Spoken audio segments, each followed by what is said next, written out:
Java bike ಶೋರೂಮ್ನಲ್ಲಿ ಭಾರೀ ಕಳ್ಳತನವೊಂದು ನಡೆದಿರುವಂತಹ ಘಟನೆ ಹಾಸನ ನಗರದ ತಣ್ಣೀರು ಹಳ್ಳದಲ್ಲಿ ನಡೆದಿರುವಂತಹ ಘಟನೆ ಇದಾಗಿದೆ. ನಗದು ಸೇರಿ ಹಲವು ವಸ್ತುಗಳನ್ನ ಕದಿಮರು ಕಳ್ಳತನ ಮಾಡಿದ್ದಾರೆ. ಜಾವಾ ಬೈಕ್ ಶೋರೂಮ್ನಲ್ಲಿ ನಡೆದಿರುವಂತಹ ಕಳ್ಳತನ ಹಾಸನ ನಗರದ ತಣ್ಣೀರು ಹಳ್ಳದಲ್ಲಿ ಘಟನೆ ಬೆಳಕಿಗೆ ಬಂದಿದೆ.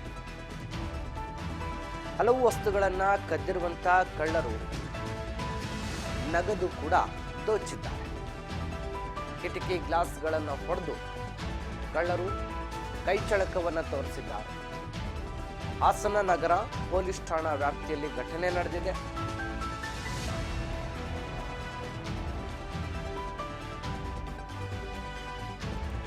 ಇನ್ನು ಕ್ಯಾಶ್ ಬಾಕ್ಸ್ ನಲ್ಲಿ ಇಟ್ಟಂತ ಕ್ಯಾಶ್ ಅನ್ನು ಕೂಡ ಕದಿಮರು ದೋಚಿದ್ದಾರೆ.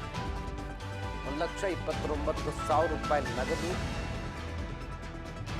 ಟಿ ಶರ್ಟ್ಗಳು, ಇತರೆ ವಸ್ತುಗಳನ್ನು ಕದ್ದೊಯ್ದಿರುವಂತ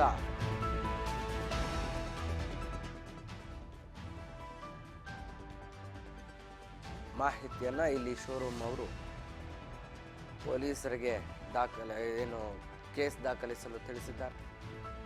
ಸದ್ಯ